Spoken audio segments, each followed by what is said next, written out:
அனைவருக்கும் வணக்கம்.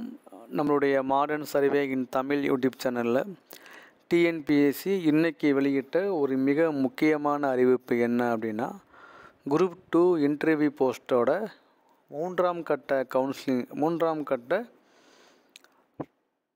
கவுன்சிலிங்கில் பார்த்தீங்க அப்படின்னா, அந்த இன்டர்வியூ டெஸ்ட்டில் அதில் யாரெல்லாம் தேர்வு செய்யப்பட்டிருக்காங்களோ அவங்களுடைய ஃபைனல் டோட்டல் மார்க்கை வந்து வெளியிட்டிருக்காங்க. அதாவது என்ன அப்படின்னா, 2022ஆம் ஆண்டு வெளியிடப்பட்ட இந்த குரூப் 2 உடைய இன்டர்வியூ அண்டு நான் இன்டர்வியூ போஸ்ட்டுக்கான அறிவிப்பு வெளியாச்சு. அதில் பார்த்தீங்க அப்படின்னா, நேர்முக தேர்வு அதாவது இன்டர்வியூ போஸ்ட் மட்டும் 161 வேக்கண்ட் இருந்துச்சு. அதுக்கு பார்த்தீங்கன்னா கவுன்சிலிங் 1 கவுன்சிலிங் 2ன்னு 2 கட்டமாக நேர்முக தேர்வு எடுத்து அவங்க வந்து ஃபில்லப் பண்ணாங்க. அப்படி ஃபில்லப் பண்ணும்போது சில இடஒதுக்கீடு பிரிவுகளில் 29 வேக்கண்ட் வந்து ஃபில்லப் ஆகாமல் இருந்துச்சு. ஸோ அந்த 29 வேக்கண்ட்டை நிரப்பிட மூன்றாம் கட்ட கவுன்சிலிங்கை வந்து டிஎன்பிஎஸ்சி வந்து அனௌன்ஸ் பண்ணாங்க மார்ச் 2022.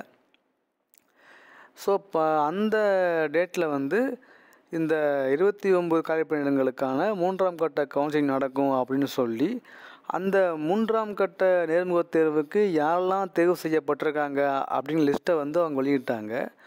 ஸோ இன்றைக்கி அந்த நேர்முக தேர்வு முடிஞ்ச பிறகு அவங்களுடைய ரிட்டன் எக்ஸாம் மார்க்கையும் இன்றைக்கி நடந்து முடிஞ்ச இன்டர்வியூ மார்க்கையும் அவங்க வந்து சேர்த்து வெளியிட்டிருக்காங்க. இதிலிருந்து 29 பேரை வந்து அவங்க தேர்வு செய்வாங்க. ஓகேங்களா? ஸோ இதோட குரூப் 2 இன்டர்வியூ போஸ்ட்டோடைய எல்லா ப்ராசஸும் முடிஞ்சிருச்சு, எல்லா போஸ்ட்டும் ஃபில்லப் ஆகிடுச்சு.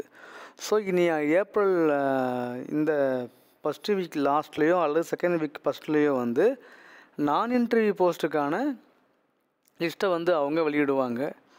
ஸோ இதில் பார்த்தீங்க அப்படின்னா, இந்த இன்டர்வியூ போஸ்ட்டுக்கான 161 காலி பணியிடங்களையும் இந்த 3 கட்டமாக இந்த இன்டர்வியூ வச்சு எடுத்து ஃபில்லப் பண்ணிட்டாங்க. ஸோ இன்றைக்கி வெளியிட்ட இந்த லிஸ்ட்டில் படி பார்த்தீங்க அப்படின்னா, இதில் வந்து 29 வேக்கண்ட்டை ஃபில்லப் பண்ணிட்டாங்கன்னா அடுத்து நான் இன்டர்வியூ போஸ்ட்டுக்கான ப்ராசஸ் வந்து டிஎன்பிஎஸ்சி ஆரம்பிப்பாங்க. ஸோ அது குறித்த அறிவிப்பு இன்னும் சில நாட்களில் வெளியாகலாம் அப்படிங்கிறது மட்டும் கன்ஃபார்மு. ஸோ நான் வெயிட் பண்ணி பார்ப்போம். ஸோ இதுதான் பார்த்திங்கன்னா இன்றைக்கி டிஎன்பிஎஸ்சி வெளியிட்ட அந்த 29 பணியிடங்களுக்கான கால்ஃபர் செய்யப்பட்ட ஓரல் இன்டர்வியூ டெஸ்ட்டில் வந்து யாரெல்லாம் கலந்துக்கிட்டாங்களோ அவங்களுடைய மார்க்கை வந்து வெளியிட்டிருக்காங்க. ஸோ இதில் வந்து எத்தனை பேர் தேர்வு செய்யப்படுறாங்கன்னு நமக்கு தெரியாது. 29 தான். அது எத்தனை பேர் யாரெல்லாம் அப்படின்னு தெரியாது. உங்களுக்கு மார்க் பார்த்தா உங்களுக்கு தெரியும். நீங்கள் மார்க் பார்த்தாலே உங்களுக்கு தெரிஞ்சு போகும் யாரெல்லாம் தேர்வு செய்யப்படுவாங்க அப்படின்னு நமக்கு ஐடியா கிடைக்கும். ஸோ நான் வெயிட் பண்ணி பார்ப்போம். ஸோ அடுத்து நம்ம குரூப் 2A உடைய நான் இன்டர்வியூ அதாவது குரூப் 2A அந்த போஸ்ட்டுடைய தான் அதிகமான வெயிட் பண்ணிட்டுருக்காங்க. ஓகேங்களா? ஸோ இந்த இன்டர்வியூ போஸ்ட்டில் யாரெல்லாம் பங்கு பெற்று போஸ்டிங் கிடைக்கலையோ அவங்களுக்கு நான் இன்டர்வியூ போஸ்ட்டில் பங்கு பெறதுக்கு ஒரு வாய்ப்பு அவங்களுக்கு எக்ஸ்ட்ரா கிடைக்கும். ஸோ அது நம்ம வெயிட் பண்ணி பார்ப்போம். ஸோ டிஎன்பிஎஸ்சி இனி வருங்காலங்களில் அதுக்குண்டான அறிவிக்கை வெளியிடுவாங்க. அதுக்கு அவங்க ஏற்கனவே வந்து மார்ச் 19 ஒரு அறிக்கையை விட்டுருக்காங்க.